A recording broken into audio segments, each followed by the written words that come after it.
Olá pessoal, meu nome é Paulo Leal, sou um dos promotores do segundo Lifestyle Summit Brasil. Estamos aqui com o Dr. Gustavo Vilela, um dos nossos palestrantes, que vai falar sobre um tema interessantíssimo que é câncer. E eu queria perguntar, prazer estar contigo aqui. Olá. Eu queria perguntar para ti exatamente como é que foi esse caminho, né? Você que trabalha com oncologia, como é que é esse caminho desde a tua formação até hoje? Como é que foi a entrada da medicina de estilo de vida no teu dia a dia, né, no tratamento dos seus pacientes? Como é que foi isso? Da onde surgiu isso tudo? Qual foi o gatilho que te fez integrar isso à tua clínica? Então, meu gatilho principal foi a frustração que eu tinha ao ver os resultados que eu tinha com meus pacientes, né? Se o paciente tem um tumor inicial, obviamente você tem um resultado muito bom, mas se o paciente tem uma doença mais avançada, o que tem disponível hoje em medicina, que é a quimioterapia, radioterapia e cirurgia, a gente tem uma limitação muito grande de resultado. Isso é frustrante. Então a gente quer curar as pessoas, a gente quer que elas melhorem, né? E com essas técnicas tradicionais, a gente tem poucos resultados bons. E isso me fez buscar outras formas de agregar, né, tratamentos para que tivesse melhores resultados. Então foi a necessidade mesmo de buscar algo melhor, né? Me desafiar para buscar algo melhor para os pacientes. E há quanto tempo você vem aplicando essas técnicas Eu aqui? comecei a estudar outras linhas de pensamento médico a partir de 2007, Tá. que foi quando eu tive uma crise. Já vinha uma crise meio que me cobrando, né, um tempo, mas acho que foi uma crise de ruptura grande em 2007, em que eu falei, não, eu tenho que fazer alguma coisa a mais do que eu estou fazendo. Tem alguma coisa errada nesse sistema. Eu sou muito questionador, né? Perfeito. Então eu nunca fui de seguir muito a manada. E a manada tá aí seguindo uma zona de conforto, né? Você tem um sistema já estabelecido e eu falei, não, eu não tô bem nessa manada, eu vou sair fora do aquário e E vai vou atrás de buscar. outras Perfeito. coisas. E então foi uma coisa que me incomodava e eu fui atrás. Então desde 2007. Então já faz Já um são tempo oito já. anos, né? É, Já são é um 8 anos. trajeto difícil, não é fácil, né? Porque onde você vai buscar conhecimento? E Na como é, universidade? Não, a universidade não é o lugar. E como é que você fez isso? É uma pergunta interessante. Como é que você buscou esse conhecimento? Você partiu da onde hoje? É um profissional da área médica, ou mesmo da área nutricional, outras áreas da saúde que estejam interessados no lifestyle. Onde seria um bom começo? Olha, a minha formação inicial básica nesse assunto foi nos Estados Unidos, Tá, no IFM, Institute for Functional Medicine, ok. Instituto de Medicina Funcional dos Estados Unidos. É uma instituição americana de educação de altíssimo nível, em que ele tenta modificar o modo como o médico raciocina diante de um quadro clínico. Perfeito. Então, por exemplo, você tem uma artrite reumatoide, paciente com uma artrite reumatoide. Convencionalmente você vai pensar o seguinte: é uma artrite reumatoide, está inflamado, vamos dar anti-inflamatórios e imunossupressores. Tá? É um raciocínio clássico, Perfeito. básico que se tem na Cartesiano. medicina. Lá a gente vai falar o seguinte: a gente aprende a raciocinar. Bom, é uma artrite reumatoide, tem uma inflamação, tudo bem, até posso dar anti-inflamatórios, mas por que está inflamando em primeiro lugar? O que está por trás dessa inflamação? Quais são os fenômenos que estão ali dando a inflamação? Porque se eu cortar esses fenômenos, a inflamação sozinha vai desaparecer. Então, é um treinamento que demanda muito tempo, muito estudo, um empenho muito grande do médico. Ele tem que abrir a cabeça para outras formas de raciocínio, de modelos de pensamento, de drogas diferentes, que não são sempre as alopáticas, os convencionais. Então você consegue ter um trabalho mais aprofundado, mais personalizado do paciente. Cada paciente, por um paciente, uma inflamação pode ser por um fator, o outro pode ser por outro fator. Então você tem que aprender a avaliar isso e tratar esses fatores. Então Perfeito. é fascinante. Né? Mas Imagino que sim. você abre a cabeça para esse tipo de panorama, você não consegue mais ficar dando tipo dor anti-inflamatório. É muito pouco para o médico esse raciocínio básico. É, Você tem que buscar outras explicações. hoje a gente estava batendo um papo com o Dr. Fábio e ele estava exatamente falando sobre isso, né? Que é uma coisa e você tem uma anticoisa, né? E É, não é assim que funciona, né? muito Você tem um simples, né? sistema, é muito simples, É. né? Depressão é um antidepressivo. É, É cômodo para o médico, porque é algo que ele receita fácil, rapidamente ele dá uma solução. O paciente sai feliz que ele está medicado. O remédio está pronto na farmácia. O raciocínio é muito rápido de todo mundo, né? Assim, não tem trabalho, enfim. E nesse caso é muito mais complicado. Você encontrar a causa do problema demanda muito mais empenho, estudo e tempo em investigação. Às vezes até mais caro para você chegar nessas conclusões. E o tratamento é personalizado, quer dizer, não basta você dar um antidepressivo para a pessoa. Ela está deprimida por que motivo?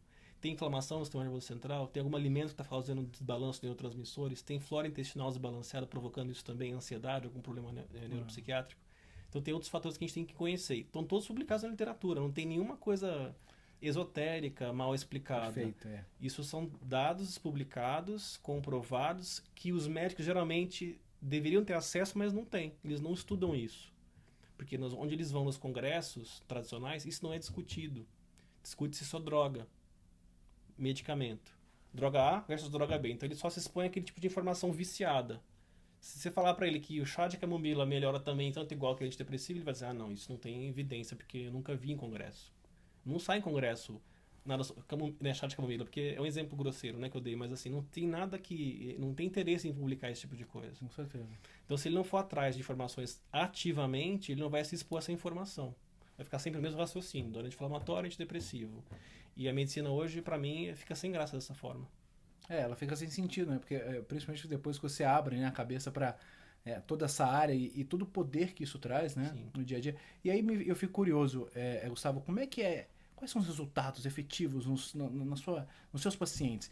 Hoje, você poderia citar algum número, alguma coisa que você pode falar, olha, eu tenho, sei lá, 50% dos meus pacientes que têm determinada melhora por conta disso ou daquilo. Você consegue ter esses números hoje, depois de tanto tempo de clínica? Ou eu não sei nem se você chega a medir isso, né? Porque às vezes sucesso ou insucesso, mas... Em doença autoimune, hoje eu tenho uma facilidade enorme de tratar esse tipo de doença. Eu consigo dizer que acima de 95%, quase 100%, eu consigo melhora quase total das doenças autoimunes. Olha, que interessante isso. Os pacientes vêm muitas vezes tomando vários imunossupressores, metotrexato, Remicade, Humira, corticóide em dose alta, chegam com várias complicações dessas medicações sintomáticas, né, que não agem na causa, agem só na inflamação, na imunidade, mas não agem na causa.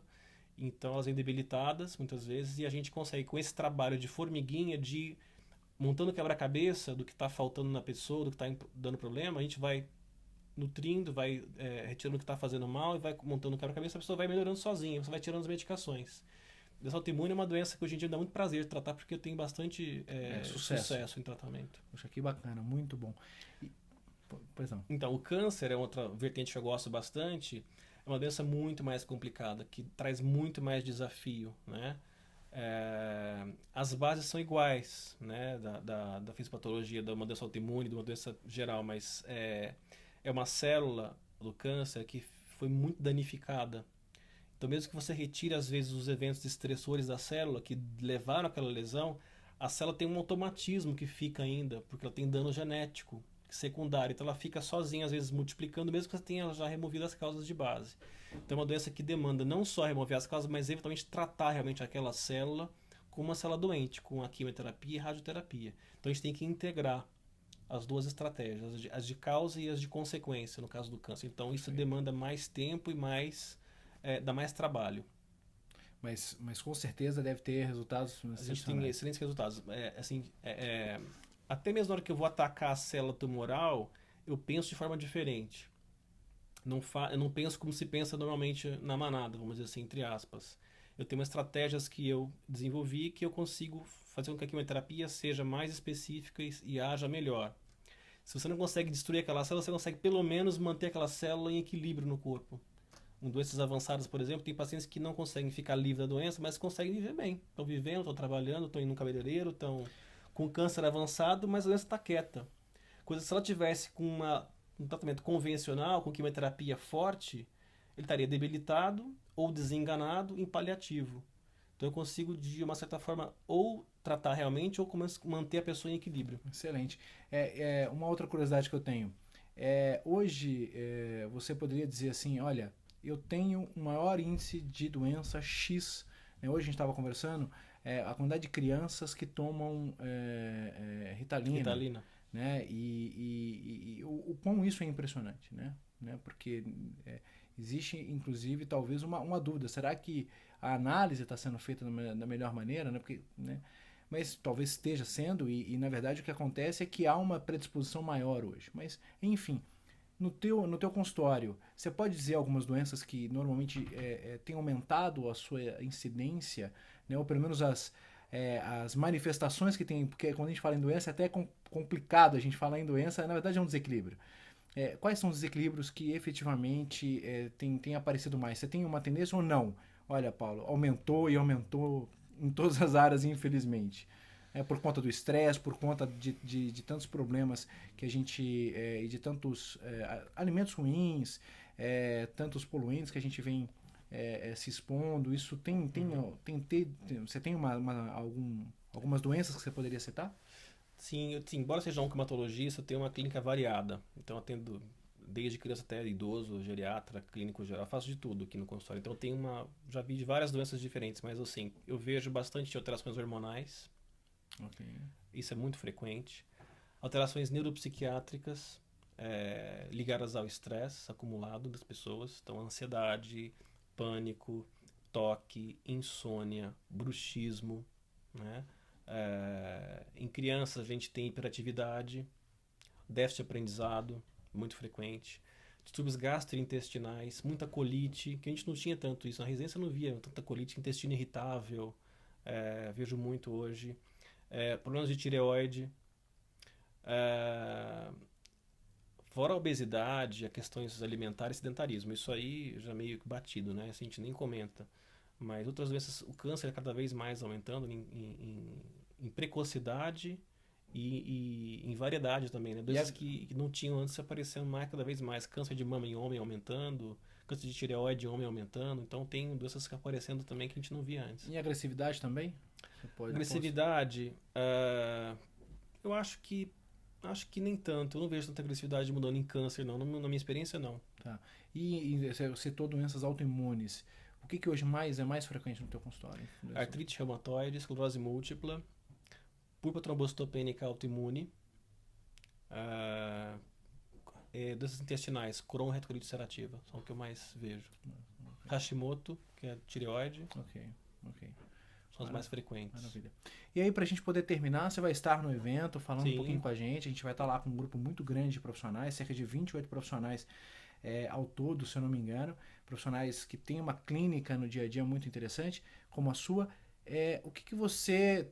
não sei se a gente já está há 3 meses ainda do evento, mas já tem uma ideia do que o teu tema é câncer, já sabe o que vai tratar ou está pensando ainda um pouco sobre isso? Estou pensando, mas eu pretendo falar um pouco disso que a gente está falando aqui. Quais são os métodos que a gente tem que agregar no tratamento, além da quimioterapia, que é o padrão, para que você melhore os resultados. Legal. Porque só a quimioterapia é uma ferramenta única. A gente tem várias ferramentas, né? Tem outras linhas de medicina que vão agregando resultados interessantes. Perfeito. Então, acho que eu penso falar nessas áreas diferentes que a gente pode agregar. Legal. Maravilha. Gustavo, um prazer enorme falar contigo. Obrigado por ter tido essa oportunidade de a gente bater esse papo. Foi um prazer muito grande. E ótimo. Esperamos vocês no segundo Lifestyle Summit Brasil, que vai acontecer dia 7 e 8 de novembro, no Centro de Convenções Rebouças. Até mais. Até mais.